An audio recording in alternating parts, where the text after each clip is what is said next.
Bismillahirrahmanirrahim. Assalamualaikum warahmatullahi wabarakatuh.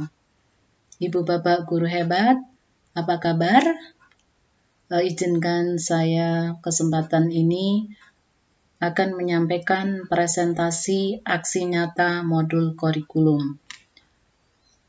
Pada kesempatan ini saya mengambil tema mengapa kurikulum harus diubah.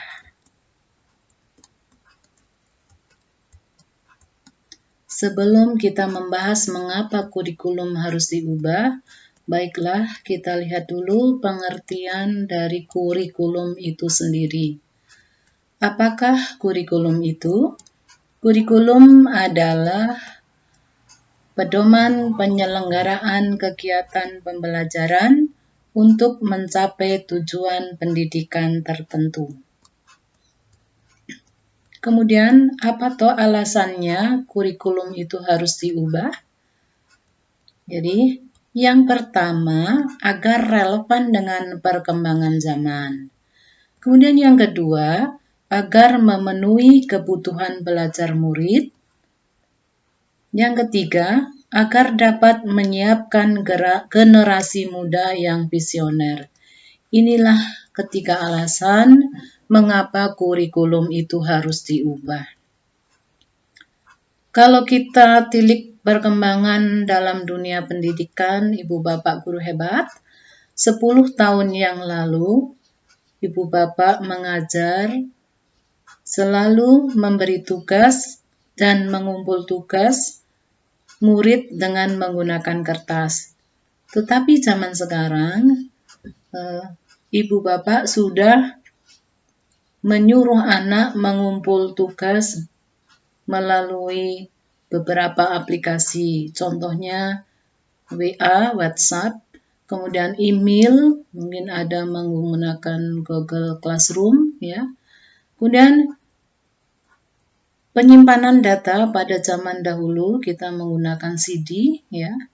Kemudian berkembang lagi menggunakan flash disk, di mana dua alat ini atau dua benda ini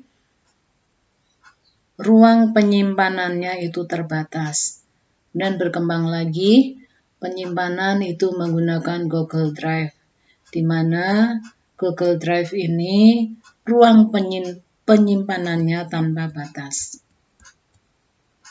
Oke, Bapak Ibu, kalau kita bertanya ke siswa atau ke murid kita 10 tahun yang lalu, apa keinginan atau cita-cita mereka? Jadi kalau murid zaman dahulu, itu kebanyakan jawabannya adalah cita-citanya menjadi profesi yang sudah ada pada saat itu. Contohnya sebagai guru, TNI, pilot, dokter, polisi, dan sebagainya. Di mana profesi ini adalah profesi yang sudah ada sejak dahulu. Tapi kalau kita bertanya pada murid zaman sekarang, beda jawaban mereka, ya.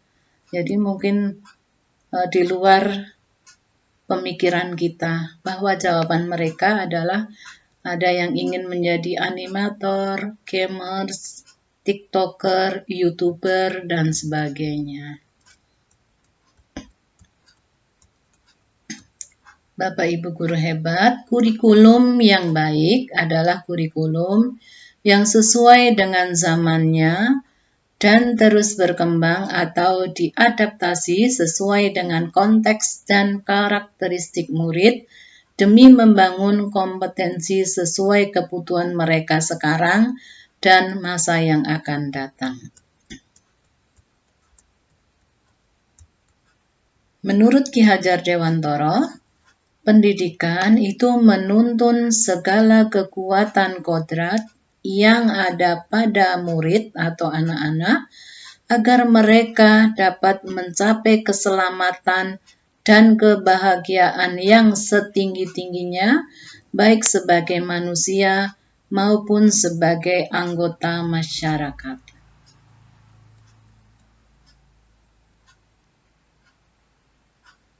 Bagaimana peran kita sebagai seorang guru?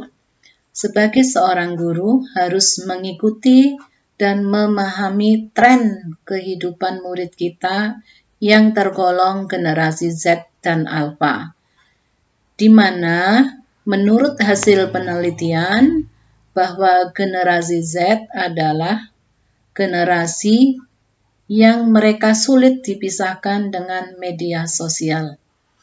Keadaan ini bisa kita manfaatkan untuk tujuan pembelajaran kita. Misalnya, dengan meminta murid membuat tugas dan mengumpulkan tugas melalui aplikasi digital.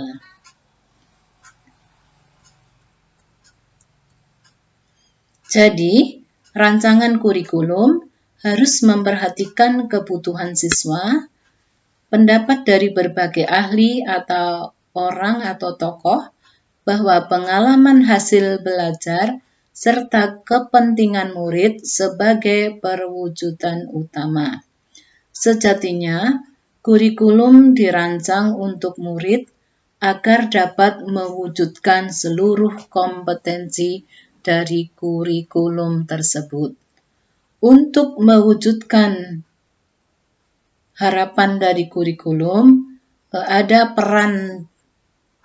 beberapa peran di sini, yaitu peran dari guru, peran dari orang tua, dan peran dari pemerintah. Peran guru di sini, guru dituntut terus belajar mengklasifikasi pembelajaran yang sesuai untuk siswa. Kemudian orang tua harus memahami perkembangan dan kebutuhan anaknya, dan pemerintah sendiri harus mengikuti perkembangan dan kebutuhan dunia pendidikan, terutama pemerintah daerah. Ibu Bapak guru hebat, 3 pertanyaan yang perlu peran kita di sini. Yang pertama, bagaimana perubahan kurikulum membantu kita mencapai tujuan pendidikan? Yang kedua, bagaimana cara kita sebagai pendidik harus berkembang dan belajar bersama? Dan yang ketiga, mengapa kurikulum perlu diadaptasi? Kita ditantang untuk menjawab 3 pertanyaan tersebut. Disinilah pemerintah pusat harus memperhatikan semua itu melalui proses adaptasi. Hal tersebut dapat diterjemahkan dalam kurikulum operasional satuan pendidikan atau KOSP. Pemerintah pusat telah menyediakan kurikulum operasional satuan pendidikan, di mana KOSP ini akan disesuaikan dengan kondisi sekolah masing-masing. Ibu Bapak guru hebat, kita sebagai pendidik harus bisa melakukan langkah-langkah pengembangan KOSP, di mana yang pertama harus diagnosis kebutuhan, yang kedua perumusan tujuan, langkah ketiga, pemilihan dan pengorganisasian materi. Yang keempat, pemilihan dan pengorganisasian pengalaman belajar. Dan yang kelima atau yang terakhir, pengembangan alat evaluasi. Apakah Ibu Bapak guru hebat siap menjadi agen perubahan dalam Merdeka Belajar? Marilah kita selalu belajar, selalu update diri bahwa belajar itu adalah sepanjang hayat. Ibu Bapak guru hebat, demikian presentasi saya kali ini, jauh dari sempurna. Mohon kritik dan sarannya. Maju bersama, hebat semua. Terima kasih. Wassalamualaikum warahmatullahi wabarakatuh.